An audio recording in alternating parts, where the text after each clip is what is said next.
Hello, hello, and welcome. This week, we explore an art form that I'm a little unfamiliar with, but I'm excited to explore. I plan to get an idea on the creativity of a photographer. Now, I've seen this creator perform on stage, and he is an amazing storyteller, and wondered if that transposed to his craft behind the lens. His photography reflects a story with a single shot, and I'm eager to explore that. This is Alex Kowalchik. Now, he will admit that he is not the greatest photographer ever, but I appreciate he is always wanting to learn and how he can work on and expand his creativity to further his craft. I also love the way that he wants his models to feel comfortable and safe to create a collaborative atmosphere during his shoots. He gets a lot of inspiration at home from his wife Christine, a choreographer, who is also another guest on PMI. He also has an interesting take on how technology might affect the world of photography in the future. This episode was recorded in Missoula, Montana, and some time ago, and published now due to me learning how to edit and publish a podcast, so some info might be a little old. But I hope you can still use all of the information to look up their work and your interest is piqued. I hope you are having a grand day, and please enjoy this week's episode that I've titled, Painting with Light.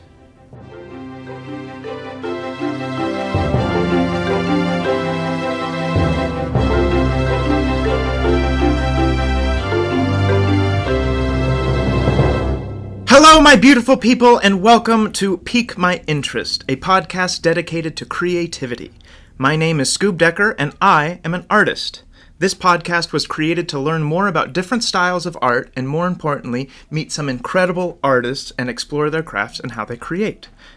I'm here in Missoula, Montana with Alex Kowalchik. Alex, how are you doing today? I'm doing well. How about yourself? I'm doing excellent. Thanks for being here. Please, pique my interest. What is your name?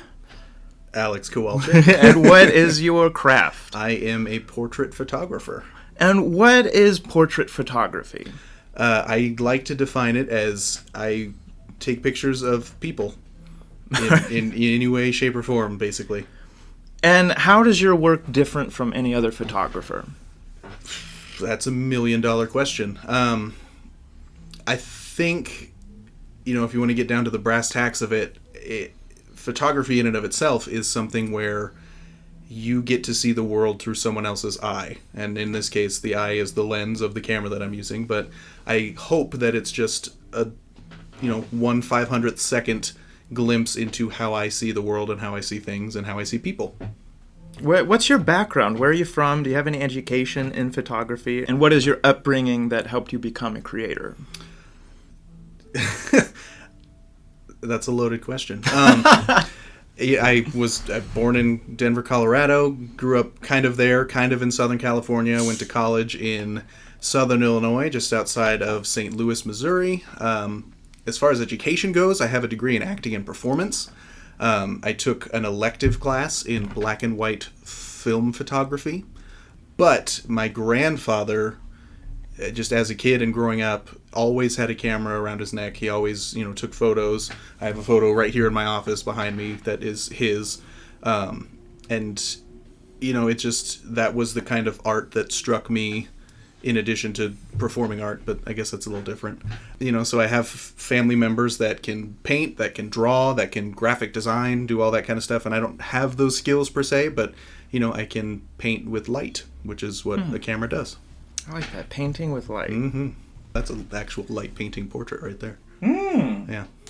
Yeah, I'm sitting in Alex's office right now where he has a lot of setup of his own photography, and it's very vibrant. It pops off the portrait. Yeah, I don't do a lot of black and white work. I try, but that's a lens, pun intended, that I have yet to learn how to see through well. I guess I just see the world in color, which sounds stupid on the surface, but when you study photography, there's a very big difference between black and white imagery and color imagery. I'm sure we'll get around to it later in education and whatnot, but you did say that you have some education in black and white film. Mm-hmm. And so that's interesting that you like to use color in your work when you've studied so much black and white. Yeah, it was a very, photo 101 kind of class, but the professor was adamant that it was film based, and you get in the dark room, you learn the chemicals and all that kind of stuff, and it was great. I loved it. It was one of the best classes I took in college, and ever since I always have had a camera with me, just because it was something I enjoyed doing. So it was just a passion kind of thing. But yeah, I guess since we're in a digital age, it's just so much easier to shoot digital images that are predominantly in color. Do you prefer to shoot digitally? It's definitely easier. Mm-hmm. I'd say in my professional career, I shoot digital unless someone specifically requests film. But just for passion projects, I mean, I have a bag of film right here in the studio that I take out a roll when I can, just for fun, just to see what it looks like. Yeah. With your experience on stage, which is definitely not photography, it's the opposite. You're moving and whatnot. I shouldn't say the opposite. They're different. We'll get to that, yeah. What really piqued your interest about photography? You had mentioned your grandfather, which I believe you've named your company after. Correct, yep. But besides just watching him from a young age, I mean, we get a lot of inspiration growing up throughout our whole lives. Is there anything that really got your interest in photography that said, this is what I want to do? I think, and this is kind of bordering into like personal philosophy, I guess, but when you really fine-tune, examine the arts and look at what the arts do, in my opinion at least, it's all storytelling. Whether you're on stage, you're telling a story. Whether you're painting, you're telling a story. Whether you're dancing, you're telling a story. And I think it can be the same with a camera. And I think that's probably what draws me to it, is you're getting this tiny sliver of time that's telling a story forever. If you look at any image, it's probably at least 1/125th of a second of time. And by looking at that image, you can make a story based on who's in it, what's in it, where it's taken, what's going on, that kind of thing. And I think that's what attracts me to the arts in general, is just we're storytellers. We just have different mediums. As an artist, we have a really hard time defining success as well as achieving success. Yeah. Do you feel that in your craft you are successful, and what is success in photography to you? I don't know that I've defined it yet. I feel like I have had successes, but I don't know that I would say that I'm successful, if that makes sense. I've been published internationally. I've been published in magazines. I've had an image of mine in Times Square, on a billboard, and it's super cool, but it, to me, doesn't change the fact that I still feel like I have more to learn. I still feel like I have more to contribute. I still feel like I have more to give to the world. And a lot of that stuff, didn't pay the bills, which, like it or not, is something that has to be taken into account as well. If you're doing something professionally, you have to be able to feed your family or put diapers on a 2-year-old's butt. Yep. And it's also difficult when your spouse is also an artist as well. Yep. We all know that it's not the most financially savvy profession. Yeah, but you rarely do it for the money. But we all do it for the love of the love of it. And finding that art in our own craft is definitely what drives us forward. Tell me a little bit about Vladi Media. Tell me, how did that get started, and what really drives that forward? Well, you mentioned a few minutes ago, my wife is in the arts as well. She owns a dance and performing arts studio, and I guess it was 2017, so several years ago, she just kind of looked at me and said, "You have a camera. You're going to take the recital costume pictures this week." And I said, what? Okay. Up until that point, I had never really kind of found my niche, as it were. I just had a camera and I would take pictures of a boat or a mountain or the sky. And they were all just kind of like, they lacked story, or individuality, I guess. So I kind of got thrown into the fire doing dance portraiture, which is incredibly difficult when you actually look into it. It's not dissimilar to sports photography, where it has to be very quick, very bright. You have to isolate every part of the body in a very, very quick amount of time, blah, blah, blah. But that kind of got me started professionally. And I have not really stopped from there, and I moved into senior portraits and, went into production photography, which kind of melds those two worlds of mine, being an actor and director and photographer. So working with your wife in doing the studio shots, you think that's what really got you started in portrait photography? It is. There were assignments that I had in that photography class in college that were about, human form or, portraits or stuff like that. And I did those and I thought they were fun. But just as from a personal standpoint, I'm super introverted. I very rarely like to be social. But I find that when I have a camera, it's what enables me to come out of that shell and be a little bit more personable with other people. So maybe it's an evolutionary kind of thing of I found something that enables me to relate to and find other people like me.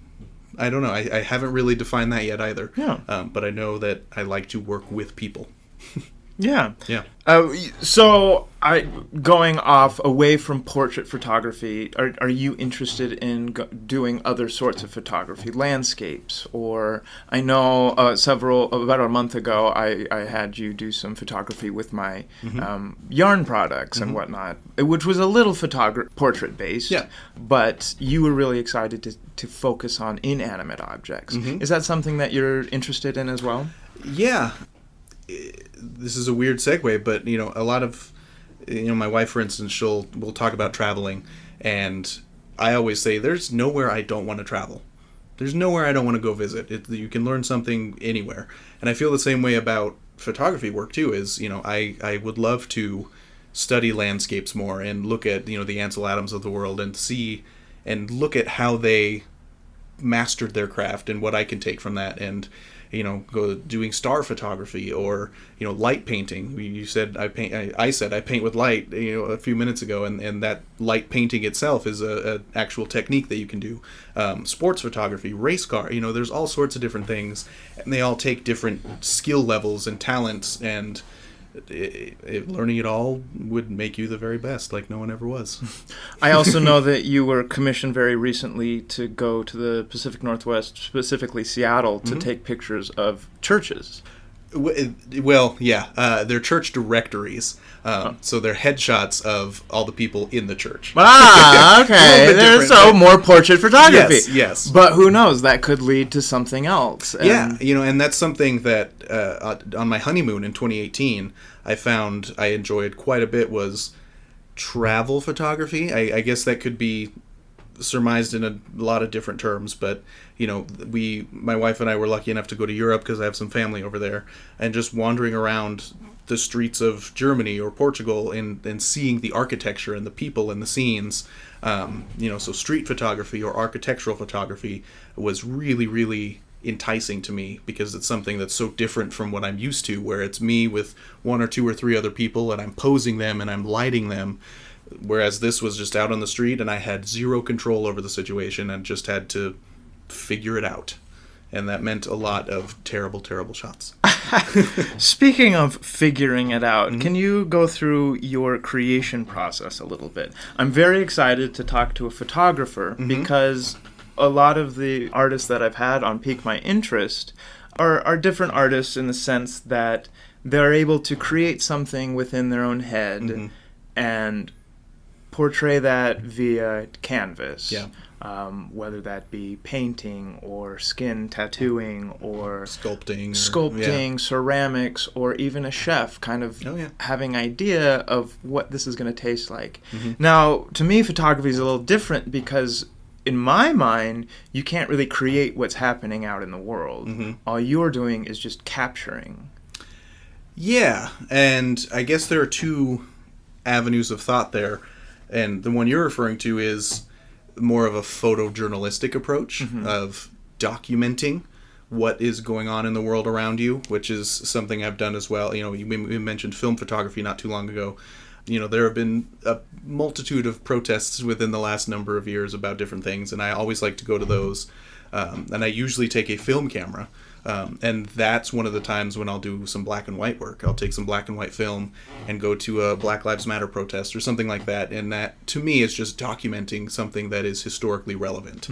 But But on the other hand, when you get into a lot of the creative portraiture work, which is really what I probably salivate over the most, you get to not only collaborate with someone on what they would like to envision or what they would like to create as a look, but I get to do that as well.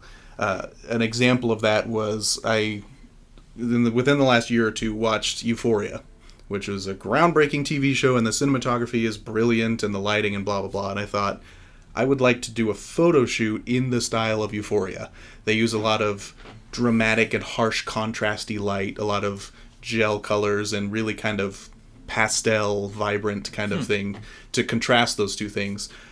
So I researched a little bit on how to create an atmosphere that has those colors. I looked into post-processing and what to do in, my editing software of choice is Adobe Lightroom, and, how to tweak and look at the digital images that way. And it was really fun, so I like to come up with concepts or themes like that. And when I work with, models or seniors or anything like that who really want a specific look or vibe, as Gen Z likes to call it, that's where the artistry, I think, comes into it, is how can we create what you're wanting to look like? Okay. If that makes sense. So you're a very collaborative photographer. Yes. I think the best works come from collaboration.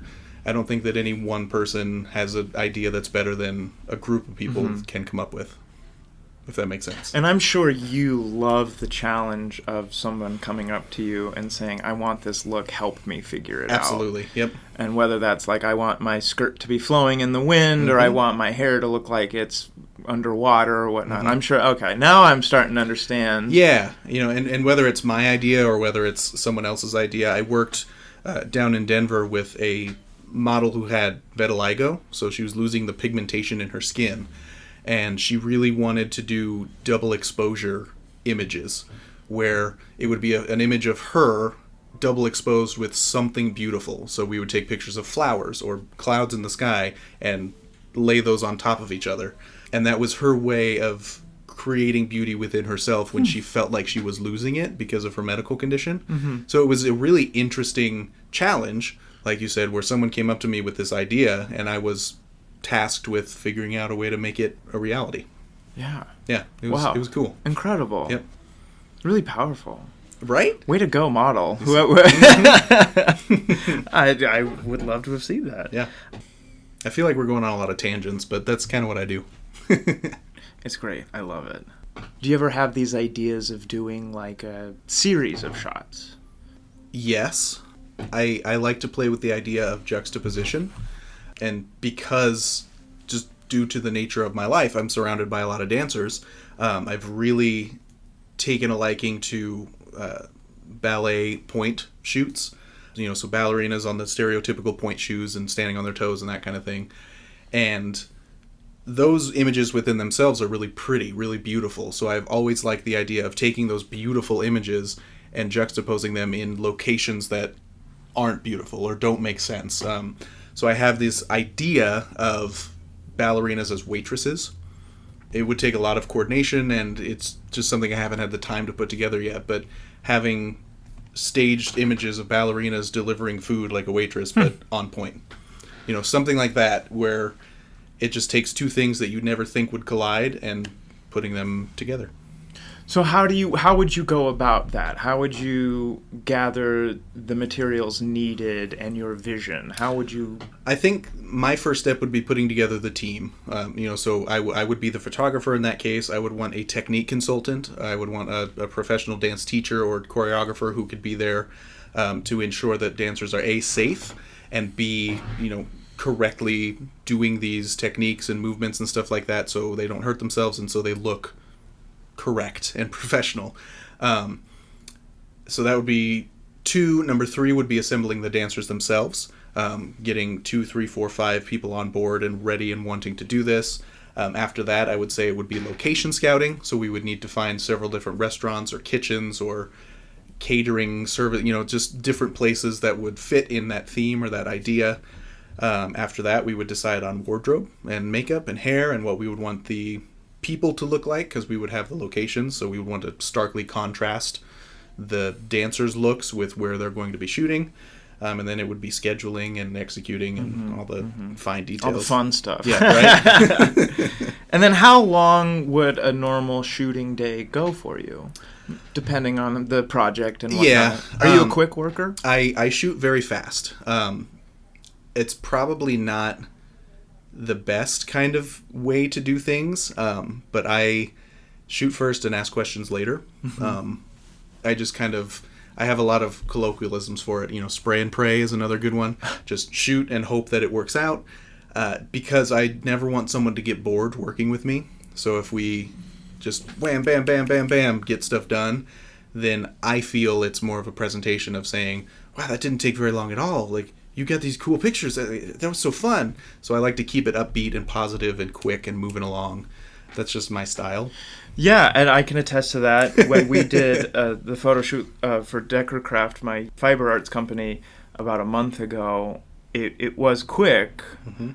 But what I really appreciated was Alex. He talked a little bit earlier about how comfortability is one of his most important aspects to his shooting. He is so good at making you feel welcome and feeling comfortable. And he always, after a little session, will show you what you look like and show you, hey, I really liked this. And he just made you feel special while you were getting photographed. Well, and I think there's this weird, not necessarily a taboo, but there's this weird stigma around what a model is. Everyone hears the word model and thinks, Tyra Banks and America's Next Top Model and these tall, beautiful, skinny women. And to me, anyone who's in front of a camera is a model. And it's important that they feel as confident and cool as my camera can help them look. One of the pet peeves that I have is when someone looks at an image and says, wow, you have a really good camera. And it's like, well, the camera's just a tool. It's partly me and what I see, but a lot of the work is the model. And that's what I probably love most about this form of art is I help people see themselves as the world sees them rather than what they see in the mirror, if we want to get super philosophical about it. So helping people with self-esteem and feel more positively about themselves in a world that can be so demeaning and dark is a real positive benefit that I get to see with 99% of the people I work with. And you say you primarily work with digital cameras, which gives you the ability to edit them. Yes. Do you edit your pictures a lot? I always color correct and stylistically edit.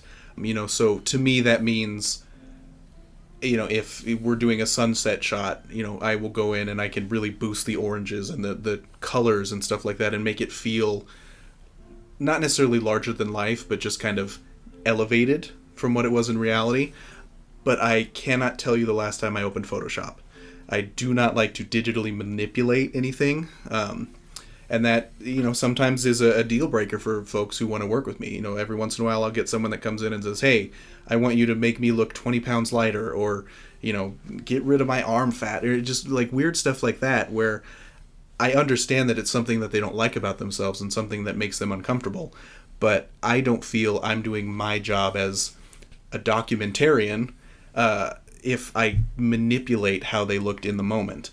So my goal is to always, using that technique you talked about of showing them the images in camera and saying, hey, see how good you look? Like, this is the real you, and I hope that you're comfortable with that. But yeah, I don't do body modifications. I don't do alterations like that. Anything that's not going to be there in 2 weeks, if you have a scab or acne or something like that, I can get rid of that, no problem. But I'm not going to make your boobs bigger. I'm not going to make your waist smaller or anything like that, because that's just not something I believe in. So, yeah. What gets your creative juices flowing? What do you like to do in your day to be inspired? What inspires you? Circling back to the fact that I am, I do have a degree in acting and performance. I do take a lot of inspiration from film, TV, and acting, the world of Hollywood, as it were, or Broadway or anything like that. And I mentioned earlier, I took a lot of inspiration from Euphoria and the cinematography of Euphoria. So I think that's probably my biggest inspiration, next to just trying to feel out the genuine personality of whomever I'm supposed to be working with. So if I am working with someone and I'm getting really strong stoic energy, or they just seem like they're very serious, or they seem like they're very happy, bubbly, bouncy, I try to do what I can to pull those personality traits out on camera. As an artist, we all run into the dreaded creative block. Mm-hmm. Is there anything that you do to get out of your creative block or help overcome your blocks? For me, the biggest blocks come in editing. I love shooting. I love being behind the camera. So every once in a while, I'll get really stuck and in a slump in terms of finishing the images and processing everything and getting them out the door. What I do, I listen to podcasts. I sit in front of Adobe Lightroom and I put on My Favorite Murder or some other, macabre, gruesome thing because that's my style. And I tend to just kind of lose myself in that. So that's really my best tip that works for me. Listen to murder stories. Maybe one day you'll listen to this and be inspired by yourself. Right? That'll be super meta. What other hobbies do you have? I know you mentioned doing a little bit of theater here and there. Mm-hmm. Recently you directed a show, Yep. Sports of Nature, which I did go see, and it was lovely and it was wonderful. Do you have any other hobbies that you like to do? I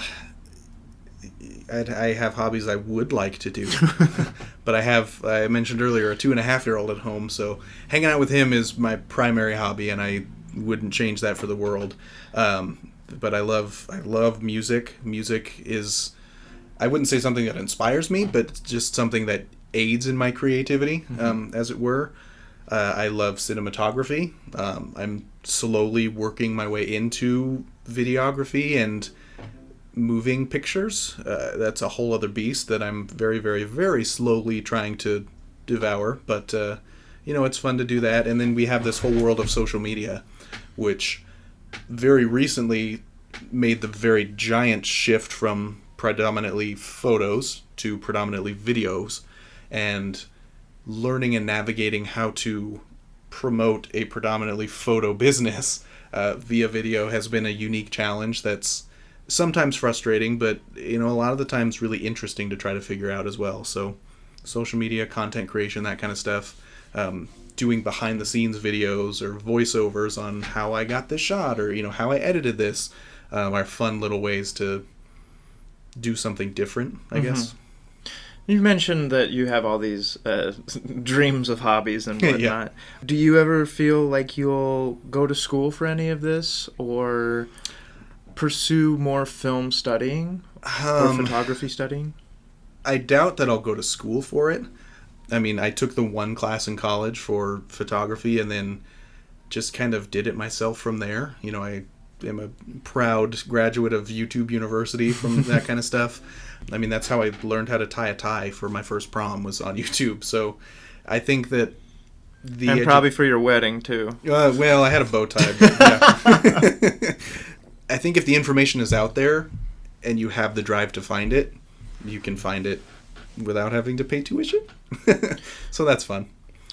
Would you advise any Excuse me. young aspiring photographer to go to school? Or do you think that your route may not be the perfect one, but a more preferable, maybe just like the School of Hard Knocks, just getting out into the field and getting experience rather than education?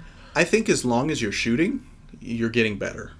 So whether or not that's at, your local photography school, no free ads, but, you can do that and I think every person is different too. Someone who needs a day-to-day, this is how you run the business of photography, this is how you market photography, that kind of stuff, school is definitely the right way to go. For other people who don't necessarily learn that way, it's not. So I don't know that there's a cut and dried, yes you should, no you shouldn't. If you're passionate about photography, get out and shoot. If you're not shooting, you're not getting better. Now, I feel like a huge part of photography, which a lot of people might not be able to achieve. I'm sitting in your office right now, and we are surrounded by equipment. Yes, we are. And very fancy and I assume expensive cameras. Also true. What would you advise for somebody beginning? Do you have like a beginning camera, or do you feel that the technology in cell phones nowadays makes good enough quality pictures? I mean, the best camera is the one that you have with you. I would be lying through my teeth if I said I never, shot a great image on my phone, because they are totally capable of doing it if you know how to control them. But that being said, I don't think you can replicate the experience of being behind a viewfinder. Nowadays with mirrorless cameras and the increased technology, you don't necessarily have to peek through, with one eye through the viewfinder like that. But being able to have a camera that has manual controls that lets you be in charge of every aspect of the image, and learning how to do that is super important, because from there you can use anything. You can pick up a friend's camera at a birthday party if they want a family photo and take charge and do it, with the best of your ability. But if you never learn that, you're not going to be able to. Mm-hmm. So. Yeah, those manual adjustments are things that are just like way above my head that I feel like I would need to go to school for. Yep. Yeah, exactly. Are there any misconceptions about your craft? Yes. I feel, and I don't want this to sound like I'm on a high horse, but I feel like in today's day and age, everyone says, I'm a photographer, because they own a camera. And I guess by definition, that might be true. We can argue semantics, that's fine. But there is a craftsmanship, there is an art to understanding how to correctly expose an image, and how to, get a genuine smile out of someone, or how to pose a family of 11. That's stuff that, for me, came with time. For others, it will come with education or going to school, what have you. But I do take a little bit of an issue with anyone being able to whip out their phone and say, "Oh, I can take pictures of you," and that's not even to get into the AI aspect of it, which is a whole other podcast in and of itself. But that'll be interesting within the next 5 years to see what AI does. That leads into my next question. What's next for the world of photography? We've seen pictures in caves. Mm-hmm. We've seen photography grow from film, black and white, to color. We went to moving pictures. Now we're in HD. We're in IMAX theaters. Mm-hmm. What's next for the world of photography? I don't have a crystal ball, so I can't say exactly, but within the last week, Adobe Photoshop has released AI-powered manipulation.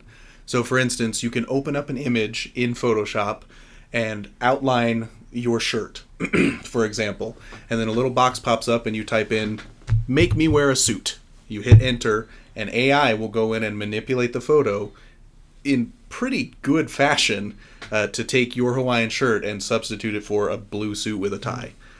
So a lot of photographers, more specifically, are freaking out, saying, so you could just take an image on your phone now, go into Photoshop and make it look professional, or make it look like a headshot, or make it look like a Hollywood movie poster. So a lot of people are really nervous about their livelihood in that capacity. That's almost going back to what you're talking about. Anybody calling themselves a photographer, you could probably just take one image and prove to people that you went surfing on Mount Everest. Yeah. Wow. Yeah. So I think that the world is headed in an AI direction. Whether that's good or bad, I don't know. I am not one to pass judgment in a quick fashion like that. I'm also not one to worry about things that are out of my control. Mm-hmm. So it's going to happen whether I like it or not, and it's going to be what it's going to be. And I think our job as humans is to react and flex accordingly, to mold with what's coming and what's being created, or to fight back. It's our choice, but I don't know. I'm open to seeing what it is, and I'm not scared about it, if that makes sense. Yeah. So open to embracing it. Yeah, I mean, who knows? Whatever happens, happens. And what's next for you personally? Vladi Media. Do you have any projects coming up?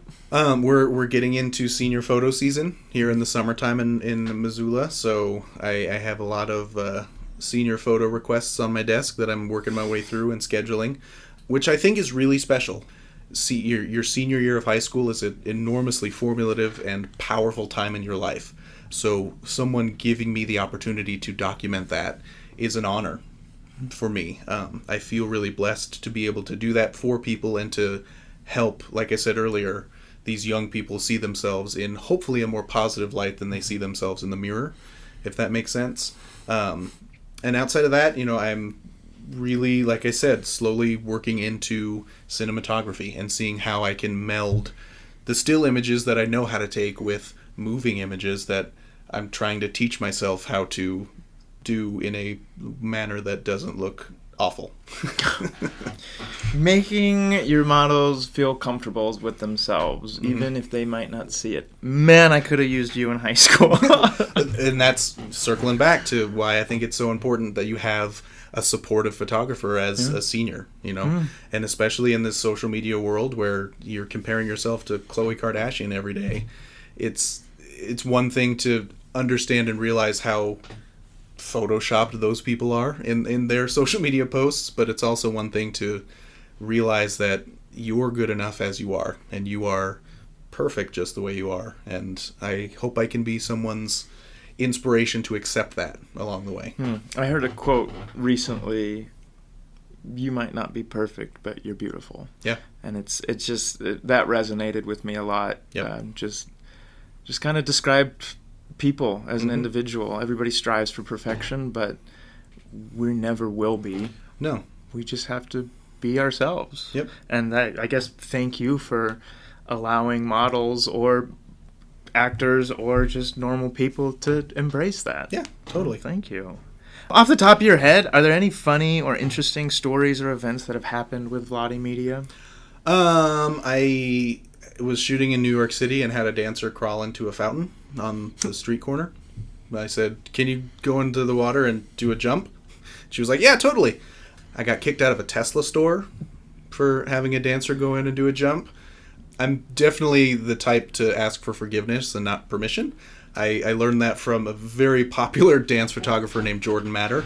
I've worked with him a couple of times, and he is very much the type to just say, "We're going to go climb on that thing." Speaking of climbing, I had a dancer climb up some scaffolding outside of a hotel in New York City, and we got yelled at for that, but it was a cool shot. Yeah, so... The scandalous photographer strikes again! Yeah, right? It's a lot of, I don't know if we should do this, but it's a once-in-a-lifetime opportunity. So, but I always, I make sure that everything is safe, first and foremost. We always have, like I say, a consultant there, and I typically, if anyone is, under 18, they have a parent there. So, I mean, we're not doing things recklessly, but, we take chances when they're opportune. Oh, risk. That's You got to have risk in art, whether or not it needs it or not. Like, what's the point if it doesn't have it? I mean, what is value without risking something? So... you had mentioned a photographer that you like to look at some of his work. Are there any other artists that you like to research, or any of our peakers could go research? Oh, goodness. Dance images. Jordan Matter used to do a lot of dance stuff. He's moved in a super social media direction now, so he's focusing on YouTube and doing, that kind of stuff.